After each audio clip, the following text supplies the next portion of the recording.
तो हमें परिस्थितियों से नहीं घबराना है, परिस्थितियों को अपने कदमों की तरह कुचल के रख देना है कि देख तुझसे मेरे हौसले कितने बड़े हैं। और उसको भी लगे, परिस्थितियों को भी लगे और आसमान और तारों को भी लगे कि नहीं भैया हिंदुस्तानियों से नहीं टकराना, क्योंकि यहाँ छीनी हथौड़ी वाला भी उठाता है तो पहाड़ चीर देता है।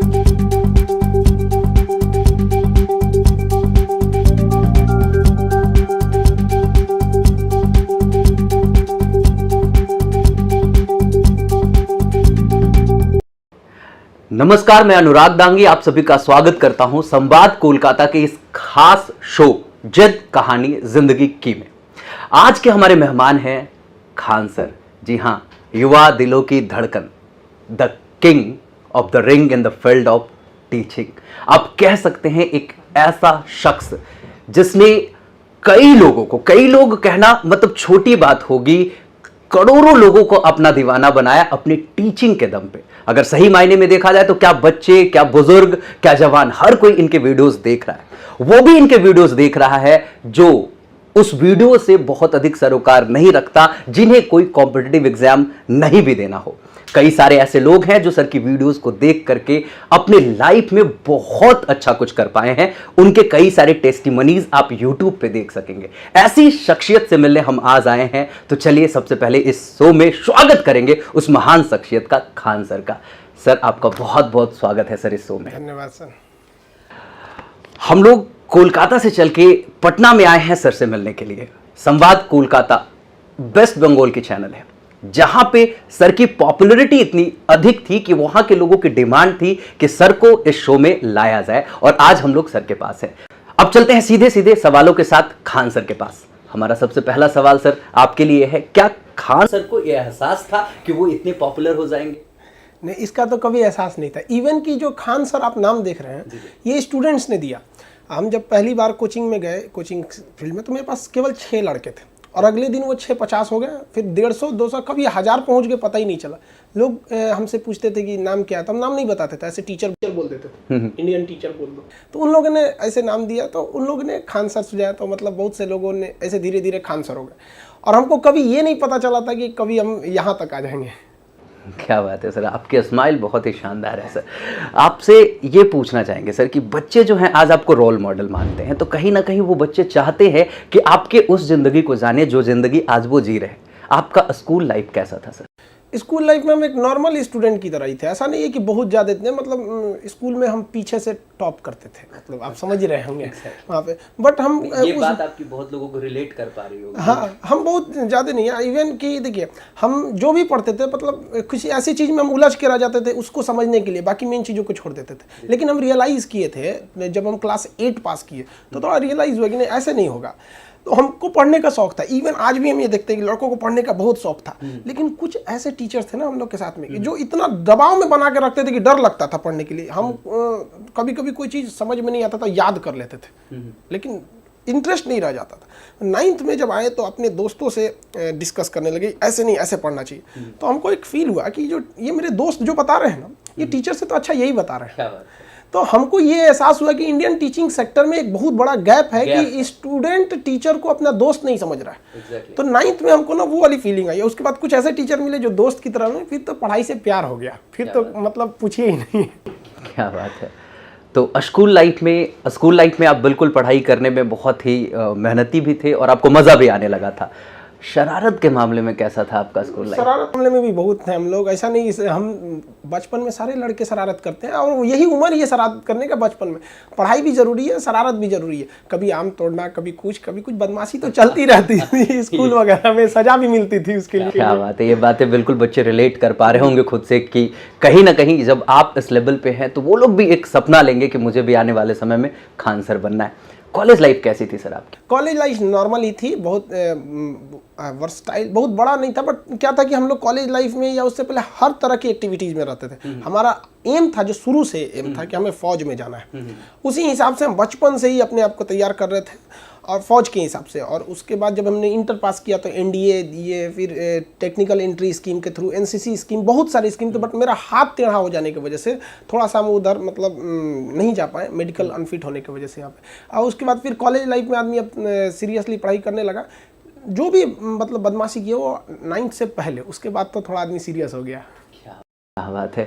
आपने जो अभी बताया कि आपका हाथ थोड़ा टेढ़ा हो गया था तो आप फौज में नहीं जा पाए, हमें लगता है ये जो भी हुआ था शायद अच्छा हुआ था, नहीं तो खान सर शायद नहीं मिल पाते इस देश को। ये स्टूडेंट का भी कहना है कि सर अगर आपका हाथ टेढ़ा नहीं होता तो फिर हम लोग को आप नहीं मिले रहते। लेकिन एक होता है इंसान की ख्वाहिश, मतलब अपनी एक जिंदगी का मकसद। हमने लाइफ में फौज के आगे कुछ सोचा ही नहीं। क्या बात है। मेरे लिए सब कुछ वही था। आज भी अगर देखेंगे तो हमको हर एक हथियार, बंदूक, तोप, टैंक, हर चीज के बारे में एकदम, कभी कभी तो वीडियोज में बताते रहते हैं ना तो लोग कहते हैं नीचे से, अरे सर दुश्मन भी देख रहा है। हम कहते टेंशन मतलब चाइनीज है, उनका सामान ज्यादा दिन नहीं टिकता है।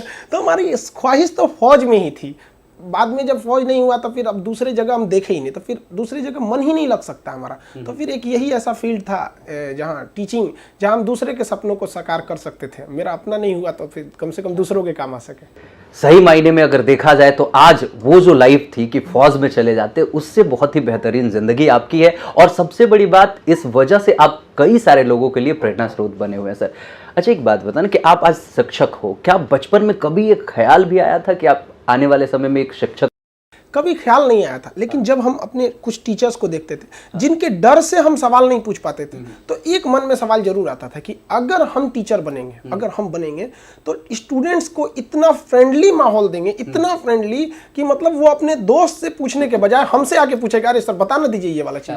और आज भी हम जब जाते हैं पढ़ाने के लिए तो स्टेज पे चढ़ने से पहले मेरे अंदर यही भावना रहती है कि एक भी लड़के के अंदर डाउट रह गया, अगर उसके अंदर डाउट है इसका मतलब हमारे में कमी है। उसके अंदर डाउट नहीं रहना चाहिए, क्योंकि हमको तो मेरे एप्लीकेशन वगैरह पे सब लेके 13 लाख लड़के पढ़ते हैं। हम वही सोचते हैं कि अगर 13 लाख लड़कों में अगर 1% को भी डाउट हुआ तो हम तो समझा ही नहीं पाएंगे उनको थोड़ा भी।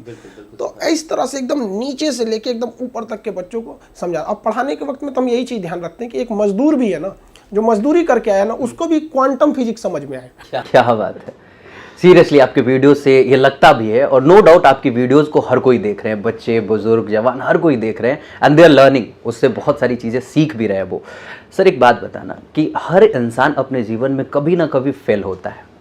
आपके जीवन में कोई ऐसी असफलता रही है, और अगर आप असफल हुए तो क्या किया था आपने, उसे कैसे हैंडल किया? देखिए सबके जीवन में असफलता आती है। असफलता और परेशानियों को आना is a part of our life. और उसको हम पार करके निकल जाए, ये आर्ट ऑफ आवर लाइफ। हम तो कभी कभी जैसे जब हम लोग तैयारी करते थे इंटर में, जब हम लोग पढ़ते थे तो उस समय जेई मेंस और एडवांस का सिस्टम नहीं था, AIEEE और IIT हुआ करती थी। हम लोग एक एग्जाम में तो हम सोए रह गए थे। मतलब उस दिन एग्जाम था मेरा, हम सोए रह गए थे। अब इससे लापरवाही क्या हो सकती है, बहुत ज़्यादा मतलब फ्रस्ट्रेशन हुआ। अब गार्जियन भी तो क्या सोचेंगे कि कैसा लड़का है यहाँ पे। फिर हमने एग्जाम के टाइम पे सोए रह गया। तो ऐसा नहीं कि कोई लड़का अगर पढ़ने में कमज़ोर है या फिर थोड़ा लापरवाही है, लेकिन अगर उसको हमेशा उसको लापरवाही को आदत बना देगा तो फिर कभी कुछ नहीं हो सकती है। आपकी पुरानी आदतें आपको नई मंजिल तक नहीं ले जा सकती हैं। इसलिए इंसान को अगर ठोकर लगता है तो वो उसकी गलती नहीं है, लेकिन अगर दोबारा उसी पत्थर से ठोकर लगता है तो ये केवल और केवल उसी की गलती है। तो उसको सुधारते रहना चाहिए इंसान को, और आखिरी क्षण तक व्यक्ति कुछ ना कुछ सीखता है।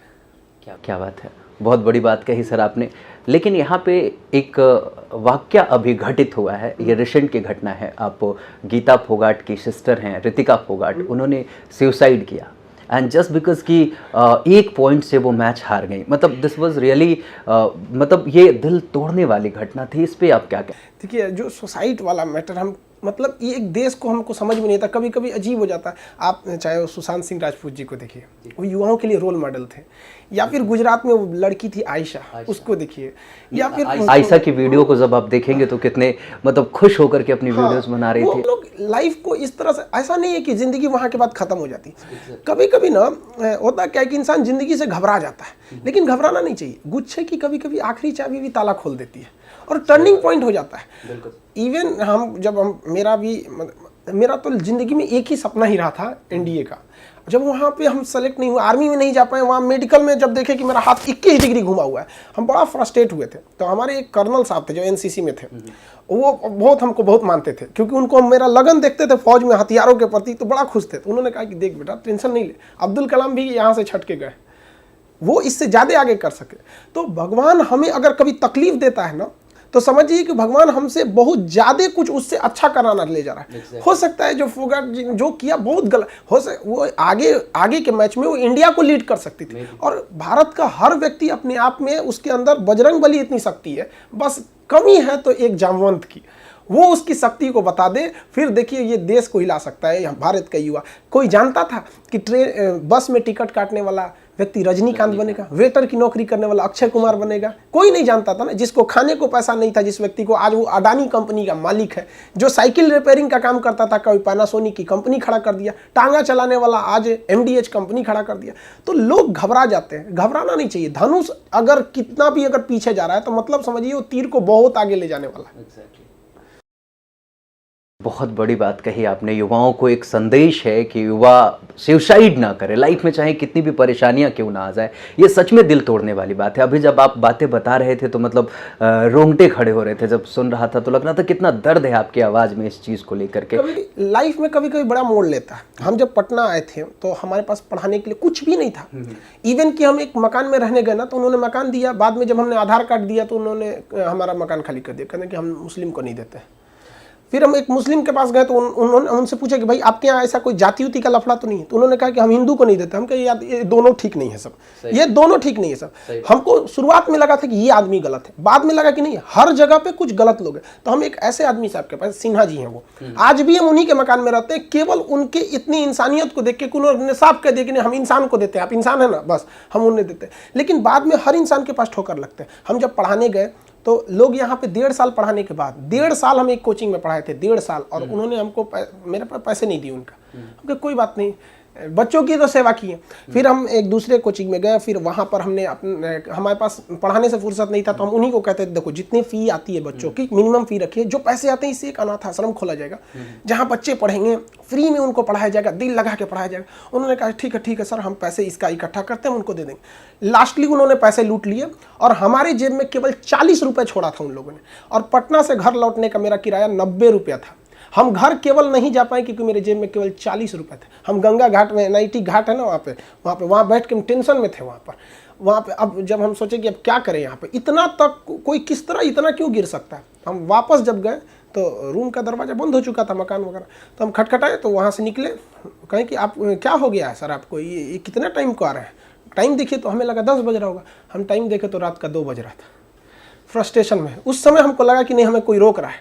और ये समस्याएं आज बहुत लोगों के साथ है। तभी हमने प्रण लिया था कि आज इसके बाद जब हम कोचिंग चलाएंगे, कोई लड़का मेरे कोचिंग से फीस के गरीबी की वजह से नहीं जा सकता है। आज भी वो हैंडीकैप हो, गरीब हो, मेरे यहाँ पढ़ेगा फ्री। बहुत से लड़के दिन में वेटर का काम करते हैं, रात में कभी कभी बड़े बड़े होटल्स में वहाँ काम करते हैं, मेरे यहाँ आके पढ़ते हैं। बहुत लड़के कहीं जॉब करते हैं, कोई मॉल में काम करता है, यहाँ पढ़ता है, मेरे यहाँ आके पढ़ता है। और उसको हम ज़्यादा प्रीफर देते हैं बल्कि उनसे जिनके पास बहुत ज़्यादा संपन्न है। वो ऐसा नहीं कि जो संपन्न है उनसे हमें कोई एलर्जी है, लेकिन हाँ जिनके पास कुछ नहीं है उनके पास खान सर है।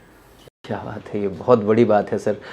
जब यहाँ आ रहे थे तो बहुत सारे लोगों ने हमें पर्सनली सोशल मीडिया हैंडल पे कुछ सवाल भेजे थे। उसमें ये भी था कि खान सर से पूछिएगा कि क्या वहाँ पे गरीब बच्चों को, मेधावी बच्चों को कम पैसे में पढ़ाया जाता है। ये मैसेज उनके लिए होगा। उन बच्चों को पता चलना चाहिए कि हाँ खान सर के पास हर कोई आ सकता है, खान सर हर किसी के हैं।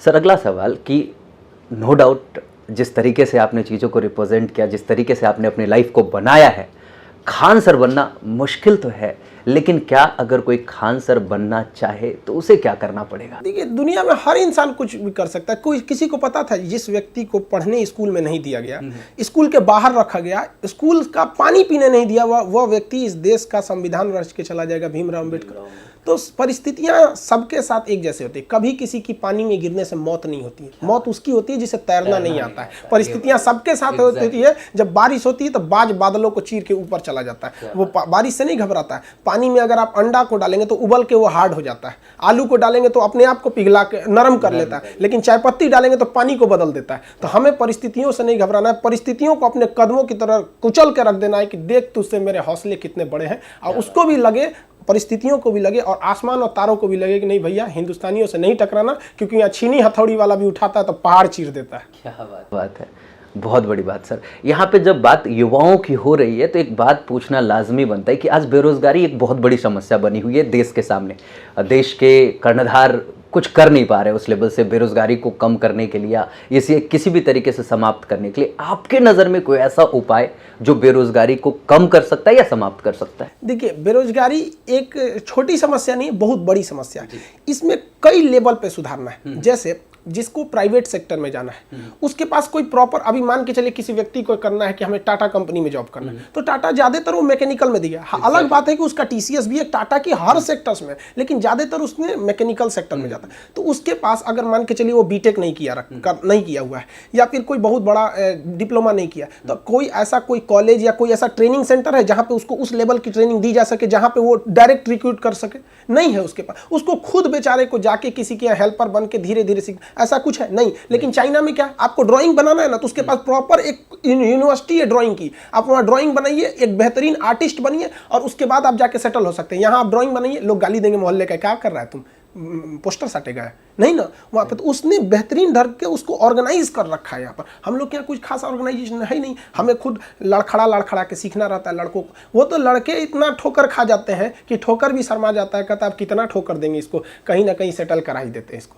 तो ये जो समस्या, इसको सीरियसली नहीं लिया जा रहा है। सोचिए अगर लड़के को हम लोग 8-8 मिलियन ट्वीट करना पड़ता है रोजगार देने के लिए, उसमें भी कोई मीडिया रिस्पांस नहीं करती है, तो हमको अजीब सा लगता है। मीडिया को देखते तो तब हमको थोड़ा सा बिलीव भी होता है कि तो मेन स्ट्रीम को कि भैया इनका जो 142वां रैंकिंग है ना, इनके ये डिजर्व, इसके लिए वो डिजर्व करते हैं वहाँ पे। तो जब तक आप मुद्दों को नहीं उठाएंगे तब तक नहीं होगा।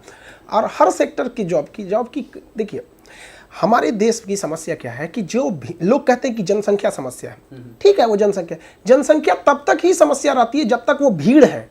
लेकिन जिस दिन आप उसे संसाधन में बदल देंगे वो कभी समस्या नहीं रहेगी। आपके घर पे अगर हम 200 ट्रक दे देंगे तो आप सर कहेंगे कि मेरे यहाँ 200 ट्रक आ गए, आप कहाँ रखेंगे, आप तो खुश हो जाएंगे क्योंकि वो संसाधन है, कल से आप लाखों कमाने लगेंगे। तो हमारे देश की 140 करोड़ जो जनसंख्या, इसे आप आदमी बना के रखें चुपचाप घर बैठने के, उन्हें स्किल दीजिए और उसको जब डेवलप देखिए कितना। आज विदेशों में वर्किंग की कितनी जरूरत होती है, यूरोप में, यहाँ पे आप वेल ट्रेंड देके वहां से डायरेक्ट कॉन्टेक्ट रखिए कि भाई अगर यूरोप में किसी को जरूरत पड़ती है तो आपके भारत सरकार अप्लाई करें यहाँ पर और एक ऑर्गेनाइज तरीके से भेजिए उनको। आप केवल क्यों ये सोच रहे हैं कि हम भारत में ही रखेंगे उसको, कोई बेहतरीन तरीका है नहीं है।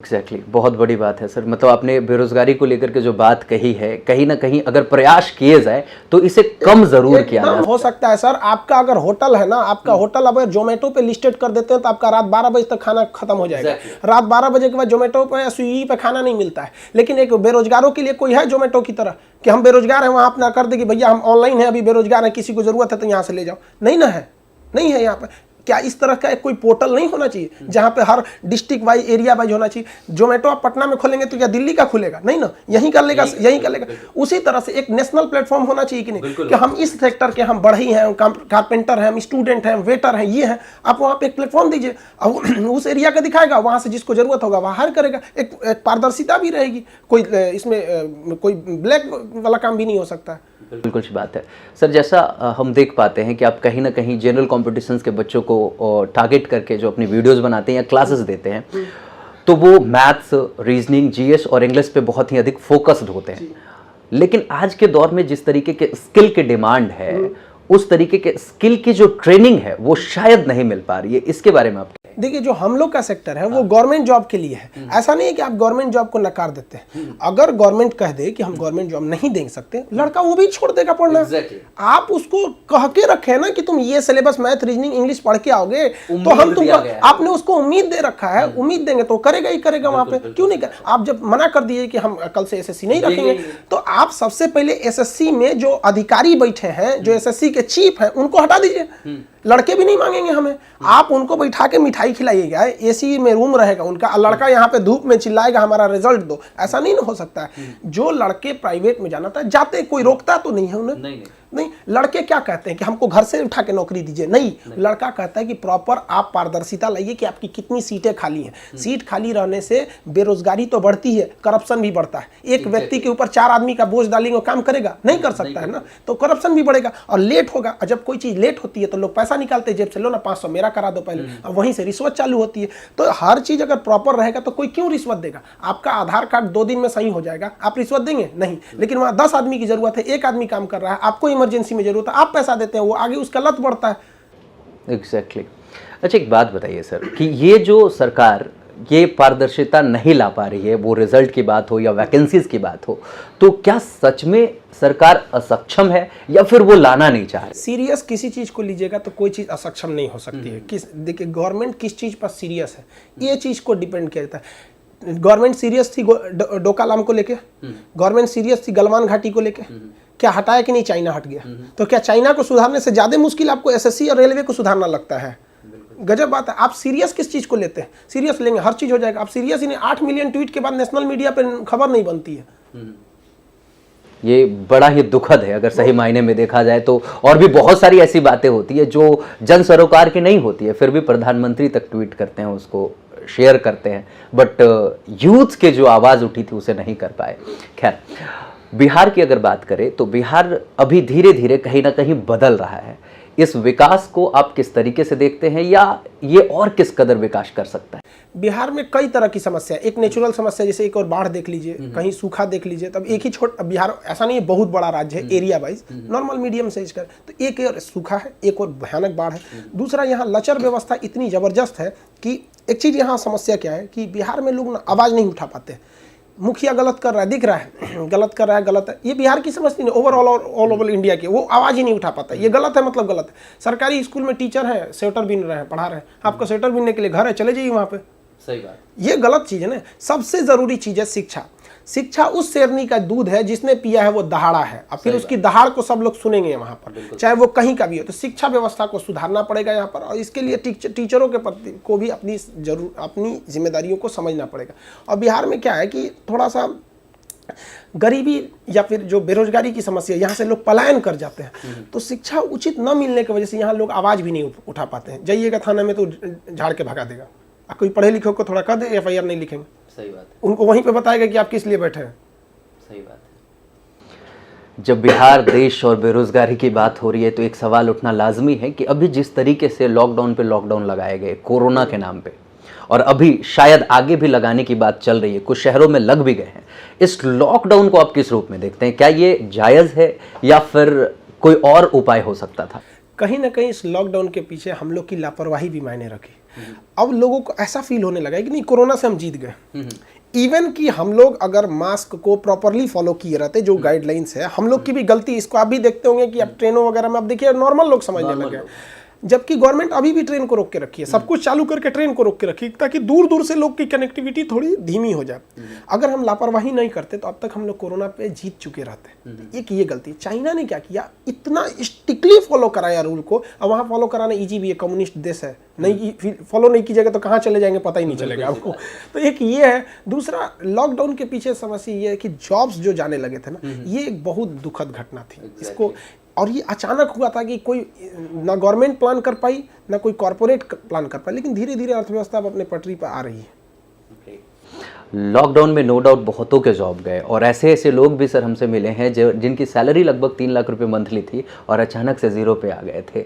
वैसे लोगों के बारे में कुछ राय आपकी, मतलब क्या अभी वो करे? मतलब चीज़ें तो सब कुछ लगभग समाप्ति के कगार पे, बहुत सारी चीज़ें समाप्त हो चुकी है, लॉकडाउन के बाद का जो लाइफ है बिल्कुल बदल चुका है, उन लोगों के लिए क्या सलाह है? देखिए, हम सबको एक ही बात कहना चाहते हैं कि जिंदगी में आप रुकिए मत। रुक गए तो ये आप समझिए कि वो जिंदगी का अंत होता है। लुढ़कते हुए पत्थर पे कभी काई नहीं लगती है, और कितना भी बेहतरीन संगमरमर ले आके रख दीजिए उस पर काई लग जाएगी।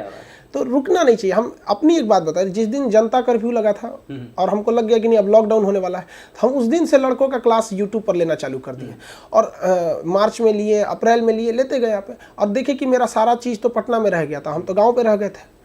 तो अब हम क्या करें? वहाँ पे लॉकडाउन में तो आ भी नहीं सकते थे। अप्रैल मई का लॉकडाउन इतना स्ट्रिक्ट था जैसे लगता था कि हम बॉर्डर के एलओसी पे बैठे हुए हैं। तो हम ट्रक के ड्राइवर से कहें कि भैया हमको लेते चलो तुम पटना, तो ट्रक ड्राइवर के खलासी को हम अपने घर रोक दिए। उसका हम कंडक्टर बन के आए थे ट्रक के ड्राइवर को, और रास्ते में थक गया तो हम चला के आए थे कि भाई तो हाँ, और अपने क्लास में आके बोर्ड, माइक, कैमरा, ये सब चीज़ उठा के ले गए, लोड किए, और वहाँ से कंटिन्यू चलाते रह गए।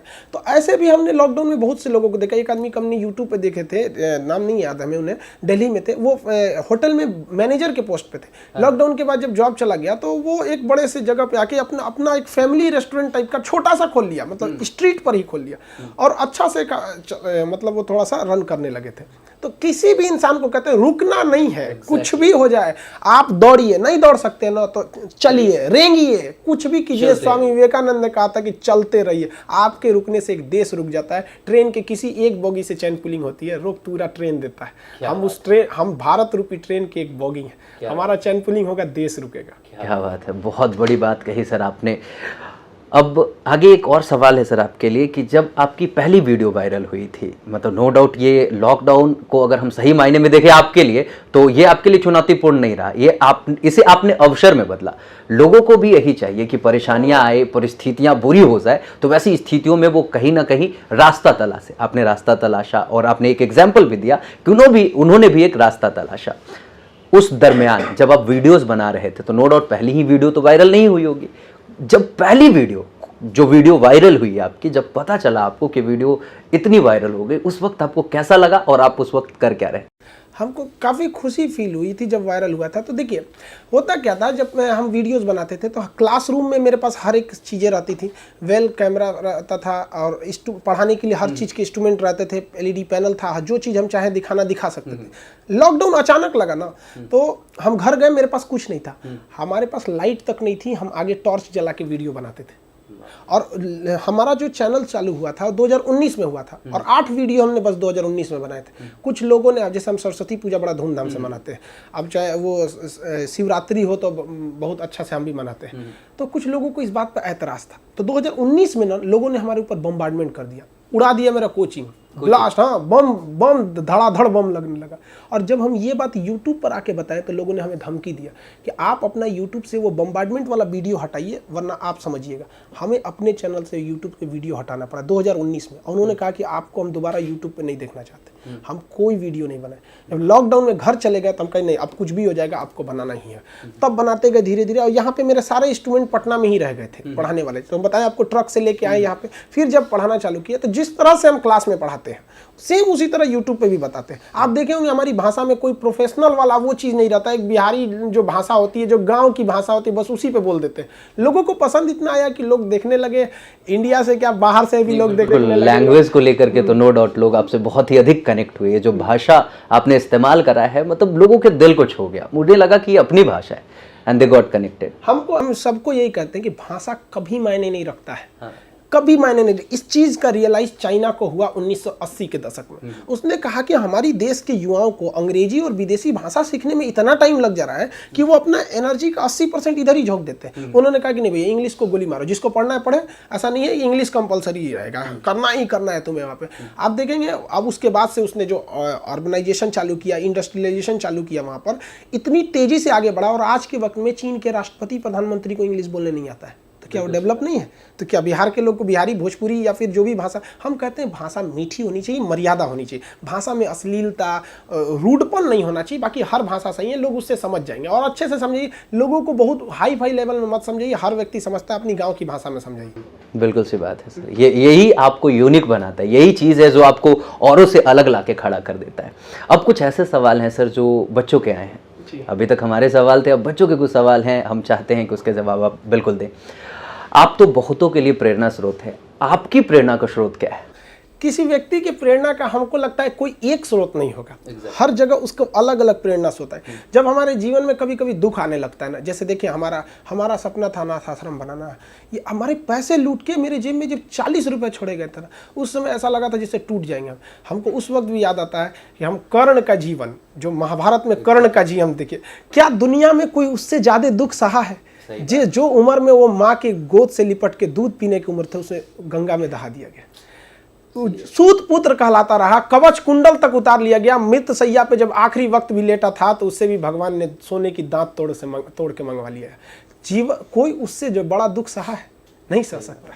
तो वहाँ थोड़ी सी प्रेरणा मिली कि भाई जब यहाँ तक होने के बाद, उस समय भगवान साक्षात पृथ्वी पर थे, उनके समय जब ऐसा हो सकता था तो क्यों नहीं। तभी हमें लगा कि नहीं, आज भी तो लोग कर्ण दुख देहला है तो उसको लोग श्रद्धा से नाम लेते हैं। सही बात, आज भी लोग उसे, बिल्कुल कर्ण हारा नहीं हराया गया है, अर्जुन जीते नहीं जिताए गए। जिस रथ पर तीनों लोक के मालिक बैठे हो, उस रथ को अगर कर्ण अपने बाण से 2 कदम पीछे ढकेल देता है तो उसे आप योद्धा नहीं कहें, बहुत मान। तो कभी अब्दुल कलाम साहब रहे, स्वामी विवेकानंद, ये 3 लोग मेरे जीवन के लिए एकदम प्रेरणा स्रोत। स्वामी विवेकानंद शिक्षा के लिए, APJ अब्दुल कलाम, दुख परिस्थिति आती है तो आज भी हम सुबह उठते उठते वो गीता वाला कर्ण की वो चीज़ें बहुत सुनते हैं, बहुत प्रेरणा देती है हमें। क्या बात है, बहुत खूबसूरत। लोगों तक एक मैसेज पहुंच रहा होगा कि आप किसी को भी अपना प्रेरणा स्रोत बना सकते हैं। जरूरी नहीं है कि आपके जीवन में कोई इंसान मौजूद हो तभी वो आपके लाइफ में एक प्रेरणा स्रोत का काम कर सकता है, वो कोई भी हो सकता है। नो डाउट, एक बहुत बड़ी बात कही सर आपने। एक सवाल है बच्चों का कि आपके ऊपर मीम्स बनते हैं बहुत सारा, और बहुत सारे मीम्स के चैनल्स बन चुके हैं, बहुत सारे छोटे छोटे चैनल्स बना के अच्छी खासी कमाई भी कर रहे हैं लोग। खैर ये अलग बात है। बात ये है कि जब वो मीम्स आप तक पहुंचते हैं तो आपको कैसा लगता है? मीम्स देख के हमको थोड़ा सा अजीब टाइप का लगता है। मतलब कुछ लोग कुछ ऐसे लोग हैं जो केवल मीम्स ही देखे थे, और जब मीम्स देखने के बाद वो मेरे ओरिजिनल चैनल पे आते तो कहते अरे ये तो सर है, पढ़ाते हैं यहाँ पे। तो जिन लोगों ने केवल मीम्स देखा उन्हें लगता है कि मतलब हम कोई कॉमेडी करते हैं। बट आप खुद से जरा सोचिए, एक बच्चे को 3 घंटा पढ़ाना है, 3 घंटा अगर आप उससे सीरियसली पढ़ाते रहेंगे वो पढ़ पाएगा? नहीं पढ़ पाएगा। 1-2 घंटे की मूवी में इमोशंस होते हैं, गाने होते हैं, कॉमेडी होता है, सब तब ना वो पढ़ता है। तो बच्चों को भी हम 3 घंटा पढ़ाएंगे तो कैसे पढ़ाएंगे? तो थोड़ा बहुत हंसी मजाक तो जोड़ेंगे। लोग क्या करते हैं, वो पढ़ाई वाला टॉपिक छोड़ देते हैं, वो छोटा छोटा उठा लेते हैं। हम कहते हैं चलो भाई पढ़ा, जिस बहाने, बट उस बहाने लोग पहुंचते हैं आपके मेन चैनल पे और पढ़ते भी हैं लोग। पढ़ते हैं, ऐसा नहीं है पढ़ते। और कुछ लोग इसका मिसयूज भी करते हैं। उन लोग को भी कहते हैं कि उल्टा सीधा फोटो लगा देते हैं। ये सब एक बात हमको बहुत तकलीफ हुआ खुद से कि एक व्यक्ति ने वीडियो में कुछ बनाया था और ऊपर लिख दिया था कि खान सर ने बोला है कि सीता जी के बारे में कुछ उल्टा सीधा। हम कभी नहीं बोल सकते ऐसा, कभी नहीं बोल सकते। बट वो लोग केवल इसलिए करते हैं कि लोग इन्हें देखें। मतलब उन्हें लगता है कि खान सर कुछ भी बोलेंगे तो ऐसा कभी हम नहीं बोल सकते।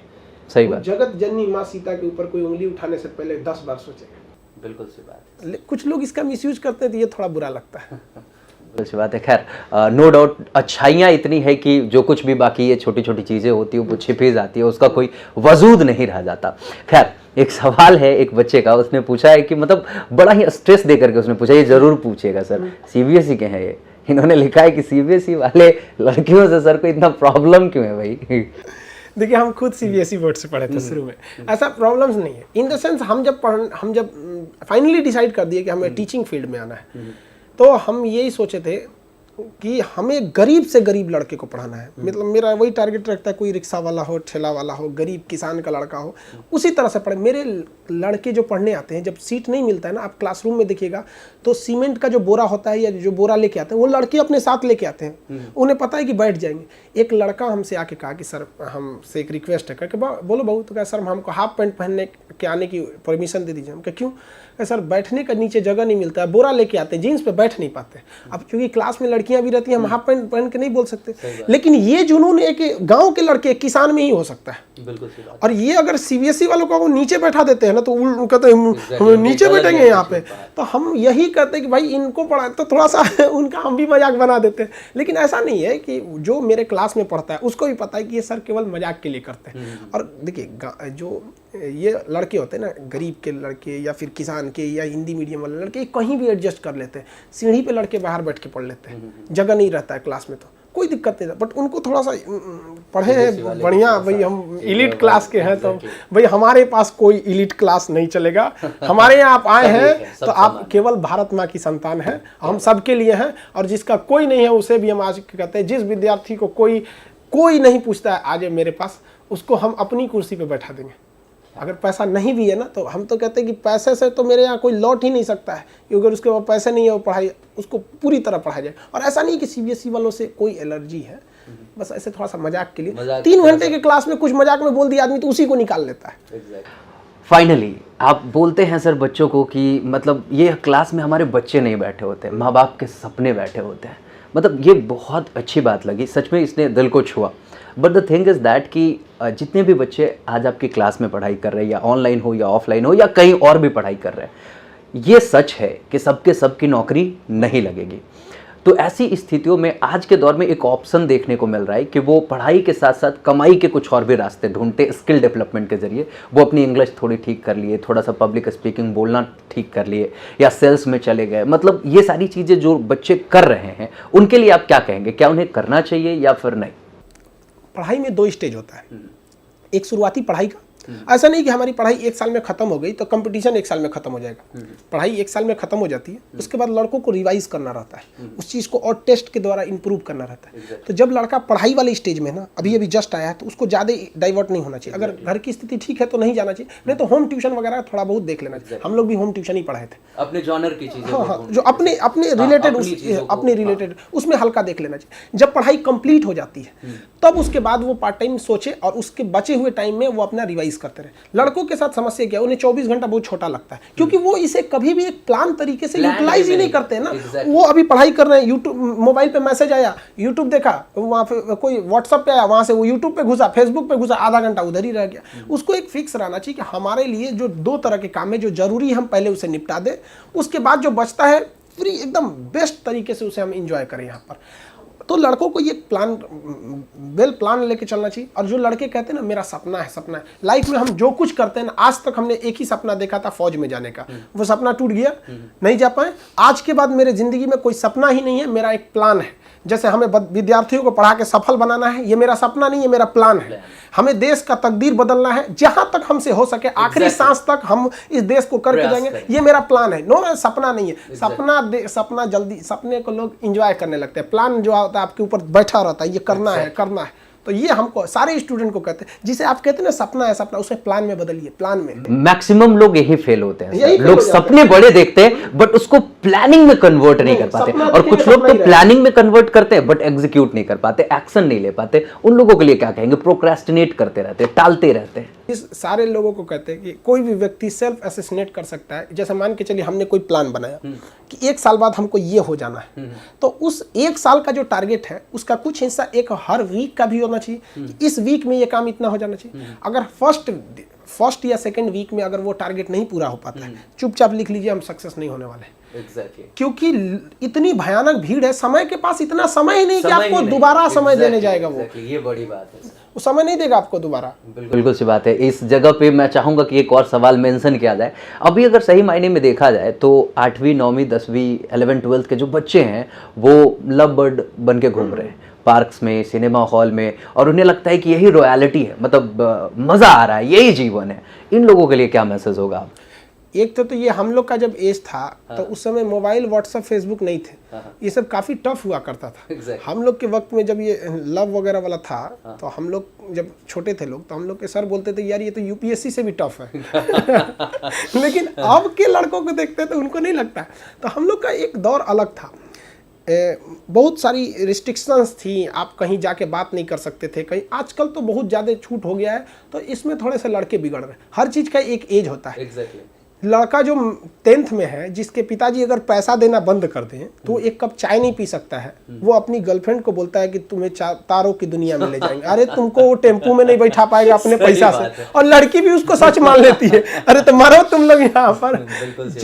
अगर जिस दिन अपनी रॉयलिटी देखनी है, अपनी औकात देखनी है, बहुत कड़ा वर्ड का यूज कर रहे हैं, अपनी औकात देखनी है, तो अपने पिताजी का पैसा इस्तेमाल करना छोड़ दीजिए। शाम तक आपको अपनी औकात समझ में आ जाएगी। आप अपना पेट नहीं पाल सकते हैं, प्यार करने निकले हैं। शाहजहां ने भी ताजमहल बनवाया था तो खुद के पैसे से। बिल्कुल सी बात है, बिल्कुल सी बात है सर। बहुत बड़ी बात कही सर आपने, और जितनी भी बातें आपने कही सच में लोगों को इंस्पायर करने के लिए काफ़ी है। आपके ऐसे भी जो भी वीडियोस आते हैं वो लोगों को बहुत ही प्रेरित करते हैं, और ये वीडियो कोलकाता में लोगों के बीच जाने वाली है टेलीविजन चैनल पे, तो नो डाउट वहाँ के लोगों को प्रेरित करेंगी। वहाँ के लोग बहुत दिनों से इंतजार कर रहे थे, वो नो डाउट आपकी इस वीडियो को पाकर बहुत खुश होंगे। हम चाहेंगे कि फाइनली अगर कुछ मैसेज देना चाहते हैं इस देशवासियों को तो सर अंत में क्लोज। सबको, हम कलकत्ता वाले लोग को तो कई लोगों से मिले, उनकी भाषा बड़ी मीठी होती है। एक चीज़ उनमें सब बहुत अच्छा लगता है, उन्हें जो प्राप्त है वो उनके लिए पर्याप्त है। ये वहाँ बहुत अच्छा लगता है। बाकी देशवासियों से सबसे यही कहना चाहेंगे कि भाई आप इस देश हमारे कंधों पे चल रहा है, एक भी रुकेगा तो देश लड़खड़ा जाएगा, इसलिए रुकना नहीं है। इस देश को जहाँ से है, आप बढ़ई हैं, लोहार हैं, शिक्षक है, डॉक्टर है, इस देश की सेवा करते रहिए, निरंतर करते रहिए। आप ही से देश बनता है। हम यही चाहेंगे कि हमारा देश वही सोने की चिड़िया हो सके। अभी की तरह ऐसा ना हो कि हमारा देश बेवकूफ़ों का कबूतर खाना बन जाए, सोने की चिड़िया वापस हम उसे पा सके। क्या बात है, बहुत बड़ी बात कही सर आपने। चैनल की तरफ से एक छोटा सा तोहफा है सर आपके लिए।